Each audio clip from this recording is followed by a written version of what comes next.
What up? It's your boy T-Burn Reaction, and today's Wrestling Wednesday. So, about to get this reaction from Wrestling Flashback. It's called, let me get the title real quick. I have it up right now. Hopefully I do not. Oh, here we go, right here. Here we go. How much money did WWE wrestlers really make? Now, here's the thing with that. I usually try not to get into pocket watching as well too. I was reluctant at first doing this one, but now I'm a little bit curious as well too, because I never cared for like how some folks make their money in the business. I just know they make money as well too, but I was like, you know what? Let me take a look at this. Could be something interesting. So, without further ado, let's check this video from Wrestling Flashback. Well, how much wrestler money did WWE wrestlers make? Let's get it. Wrestling is all about the money. It's all about the money. And low-key, that's the problem with that. But at the same time, it is a business.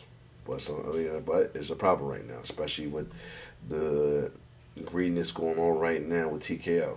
It's all about the money. The big companies dish out large paydays and contracts to their wrestlers. In the late 90s and early 2000s, the highest guarantee you could get was $1 million. And only a few people got it. Stone Cold, The Rock, Undertaker, Triple H, myself, Big Show, I think. But now you can... They're offering like $8, $10, $12 million a year now. Jesus! We'll be discussing all things to do with money in wrestling. Jesus! Rocky Johnson was a trainer in OVW, and he said that Rock got a million plus for that match, which wouldn't surprise me. We'll look at how wrestlers got paid in the past compared to now, while analyzing the numbers. You have X amount of dollars that is allotted to pay all the talent in the show, and then they break it down into certain percentages based on kind of like where your match falls in the hierarchy. And our match was given 30 grand. So then that was split between 4 people, obviously, because there were 4 people in the match. So it was $7,500 each. We'll also highlight contracts, both big and small, that talent received when working in major promotions like WWE and WCW. But the number on the paper, that was the max, was $1 million a year. Now, opening match guys are getting $1 million a year. The top guys are getting $30-40 million a year. Jesus! We list 10 secrets behind wrestlers' contracts. Never once did we complain, except for that one at SummerSlam, the first TLC match. We felt like we deserved more because of what we put our bodies through. And we did go to JR at the time, who was head of talent relations, and complained to him. And sure enough, he said, okay, you guys got to prove for this amount.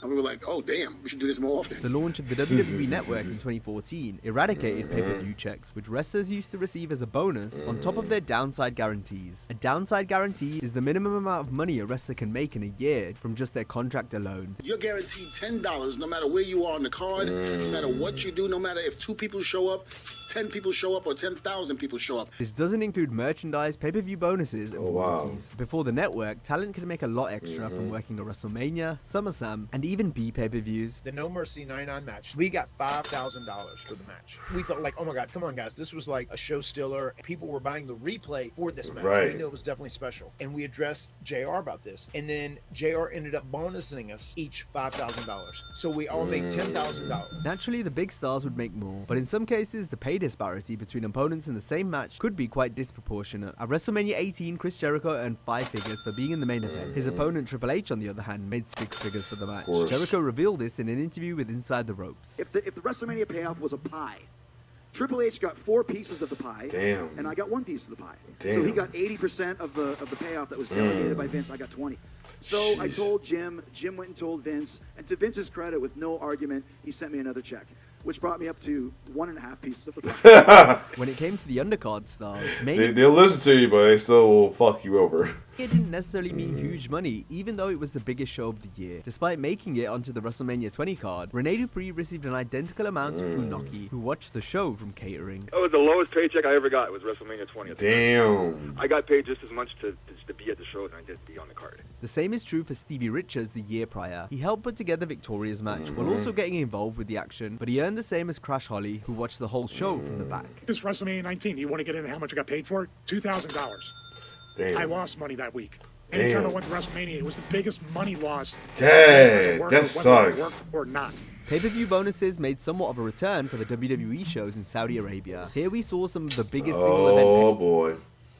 Oh boy. That damn blood money. Oh boy. paydays in wrestling history. Given that the Saudi government was paying WWE $50 million per show, Shawn Michaels was paid $3 million to come out of retirement and return to the ring at Crown Jewel 2018. These massive Saudi payoffs were mainly a thing for the bigger stars, or those coming in to do one-off matches and thus receive a hefty payday for that specific match. Luke Gallows revealed that the regular contracted talent didn't see much of a difference in their earnings for the Saudi events due to the way wrestlers are paid in modern times. The thing is, with the money being great in Saudi Arabia, once your guarantee gets so high, and you're lucky to have this high guarantee, it doesn't fucking matter what they pay you out of Saudi Arabia. You guys got 50 grand for your tag match. Okay, well then, like, you're in a bucket in WWE. It's add and subtract. So at the end of the year, if I don't get that extra money anyway, it doesn't matter if you said you paid me $100,000. I don't get it. I get the same amount of money. So like you bring the great Khali in from India. I don't know what you give him. You give him 50 grand, 100 grand, 200 grand. He just gets it. Mason Mansour shed light on how current WWE stars receive their pay in an interview with Maven Huffman. So let's say if my downside was $125,000 and I work the Saudi show, which is ka-ching, and they just have to pay you $150,000, well then you're going to make $25,000 bonus because that's on top of your downside. We didn't see any extra money. Who remember when Mansour was like the hot commodity of the Saudi show, man? Who remember that? For merchandise. Wait a minute, you guys don't get royalties? Not unless you sell so much that it outperforms your downside. Well, we do get a check in the mail every week, but it's the same number every time. Every time. No matter how many shows you work, no matter how many times you wrestle, even if you don't wrestle at all, you get the same payment every single week. We get guaranteed money no matter what. The current salary system differs from how past performers were paid, since back in the day the more shows the talent worked, the more they received since they got a percentage of the live gate or buy rate, which factors into the pay-per-view checks we mentioned earlier. I'm back. I don't know why my OBS just crashed. That's why I cut it off. So I'm back here. So let's try this one more time. Let's get it.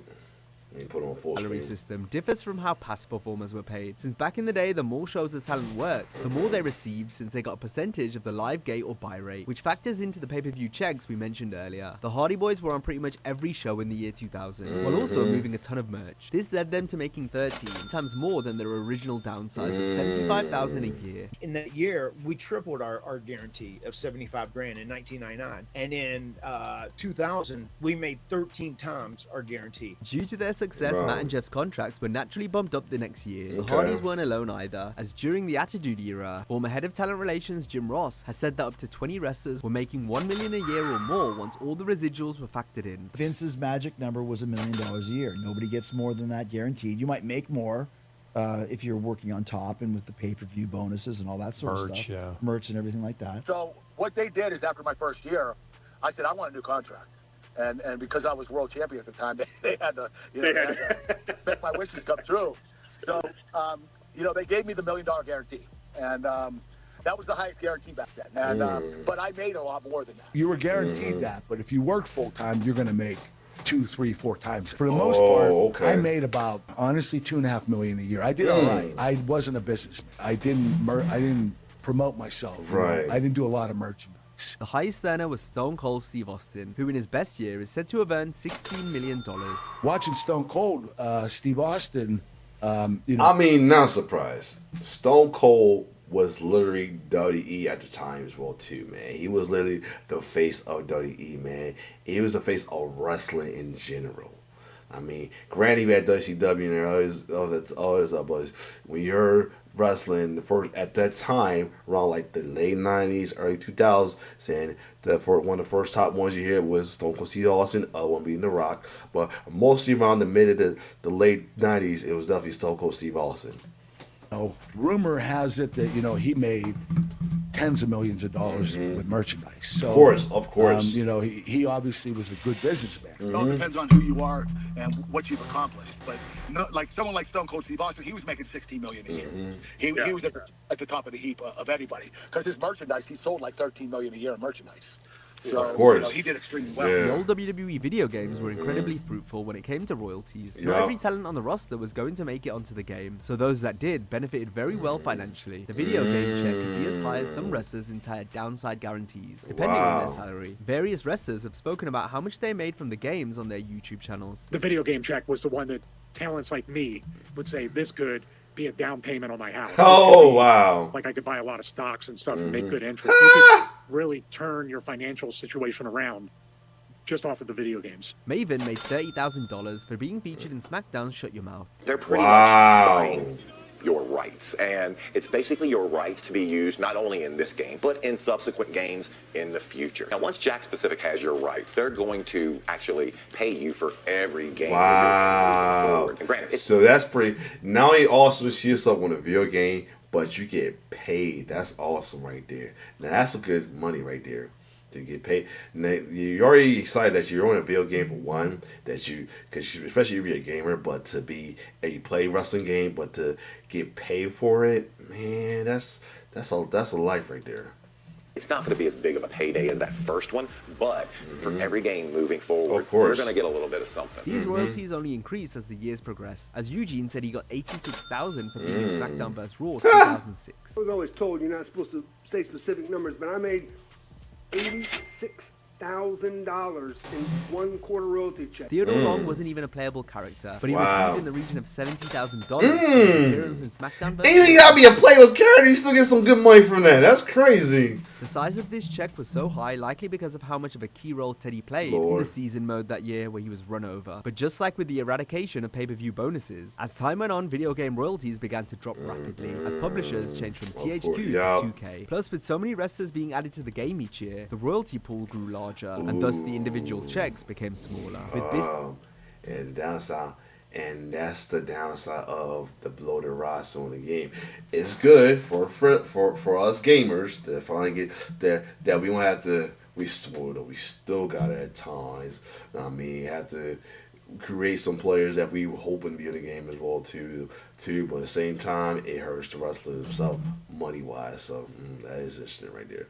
Low money contract. Business being down following the end of the Attitude Era, wrestlers' contracted pay was going to reflect this, especially when it came to lower card talent who may not have been featured every week. Stevie Richards has been quite open on his YouTube channel about how much he made during his time with WWE. Stevie earned $192,000 in 2000, where he worked 300 dates in total. But by his final year in 2008, Stevie's downside guarantee was $75,000 a year, despite being on the roster for 9 years at that point. My standard 3 years was 75, 75, 125.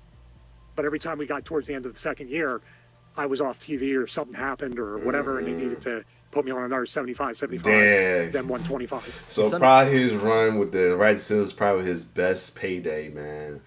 Likely, Richards would have made any more than that if he worked the full year given his lack of matches, merchandise, and video game appearances in 08. This shows quite the drop-off in pay for the undercard wrestlers. Also, if we compare it to modern times, the minimum guarantee for a talent signed to a main roster contract is $300,000. Stevie isn't alone though, as Super Crazy couldn't actually afford to work WWE in the Ruthless Aggression era. He, like Richards, stuck around until 2008, but Crazy requested his release because he couldn't afford to commute back and forth from Mexico each week, while only making $500 per show. Rico was Dang, that sucks right there. He could be like they couldn't help him get a place in unless he wanted to stay in Mexico. Could help him get a place in the States though. That's messy. I mean, that's a lot right there, man. Rico. let go in 2004 after asking for a pay increase that would have seen him to go on to make $1,000 a week. Well, I got released because I asked for a raise. I asked for $1,000 a week. The fact the company wasn't even willing to give him that shows how little certain performers were making during this time compared to the past and present. Rico's situation was made even worse when WWE later tried to rehire him twice for less money than he was making before. I got asked to come back twice.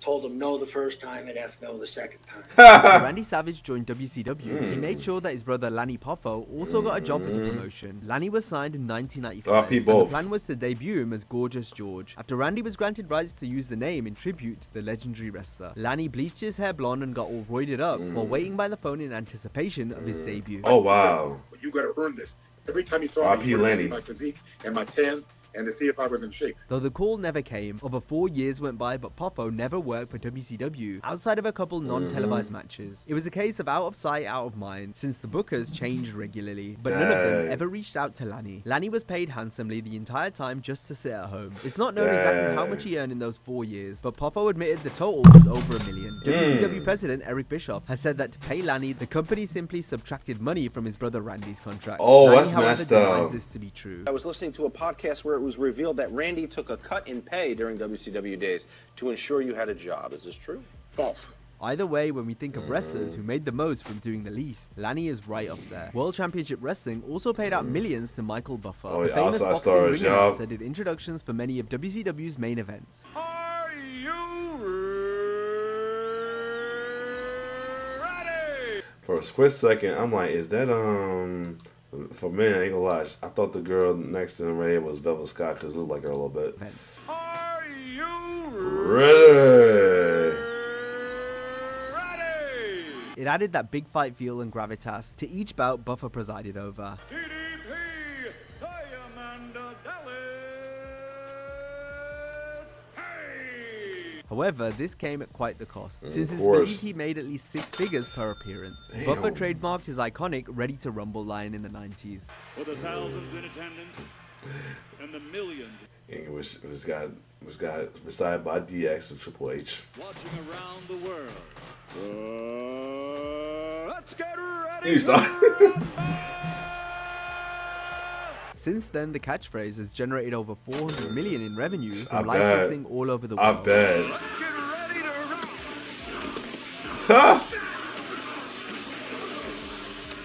WCW shelled out $250,000 for Kiss to perform in 1999. That same year, Dennis Rodman netted over $1 million for his few appearances on Nitro and matched with Randy Savage at Road Wild. Rodman netted similar amounts in 97 and 98, where he wrestled one match in each respective year. The WWE also rolled out the red carpet for celebrities and sports stars. Mike Tyson was paid in excess of $3 million for his role at WrestleMania 14. Damn. A decade later, Floyd Mayweather landed $2 million as he wrestled the Big Show in a marquee match at Mania 24. We spoke about Shawn Michaels' huge Saudi Arabia payout earlier, but Shawn actually received a similar amount to this during the 4 years he was retired from 1998 to 2002. While on the sidelines, the Heartbreak Kid was paid $750,000 a year to mostly stay at home. He still made occasional appearances. To sit on his butt, yo, that's gotta be the life right there. Get that man for sitting on your butt. That's the life on the cool. Ain't gonna lie. The WWF every couple of months on average, but behind the scenes, Michaels continued to struggle with substances. Yeah. Some believe that he was kept on such a high salary to prevent him joining WCW. And given his erratic behavior at the time, this was certainly a possibility. There were plans to get. Yeah, that I can see. That I can also see that too. I can also see that too. You know what I'm saying? Yeah. You don't dudes out of control at time, no lie, behind the scenes, and you know he's off right now because of the injury. Who knows? And in the situation with Brett, you know he's the money to go in there to mess with Brett, but at the same time, so yeah, give him that money to keep him his ass in with WWE no matter what. Yeah, that was a rare Vince McMahon smart moment right there. Yeah. Shawn back in the ring before his eventual comeback in 02, but these plans never materialized due to his addiction issues. Jim Cornette acknowledges Michael's demons, but doubts the severity of the back injury that forced HBK to retire in 98. That he had a career-ending back injury so he could drop the title, go home, and get paid by Vince McMahon until WCW folded up, and once there was no legitimate competition that he could unretire and go to, that Vince stopped paying him, and shortly thereafter that career-ending back injury was healed and he came back to the ring and was every bit the performer that he once was, and you say this was some type of a work, sir? When Mark Henry signed for the WWE, Lord, damn, corny, damn corny. WWF following the 1996 Olympics. He was given a 10-year deal which would see him net $250,000 each year. This was unheard of at the time for a rookie and got Mark a lot of heat in the locker room because of his large contract. Henry was on TV for a total of 4 years out of those first 10. The rest of his time was spent injured, in developmental, or training for the Arnold Classic. It's fair to say WWE didn't get much of a return on their investment in that first decade of service, with many believing Mark was a complete bust. But it was in his 10th year, come mid-2006, that Henry finally began to stay healthy and perform at a level in keeping with his salary. Now, if you enjoyed this video, be sure to check. So yeah, I can see that. I might do that when I get a chance. But other than that, though, yeah, man, whew, the money. That's all I'm gonna say. Other than that, this was a good video. If you like my reaction to this, like, share, subscribe to my YouTube channel. It's your boy T-Per signing off. One love.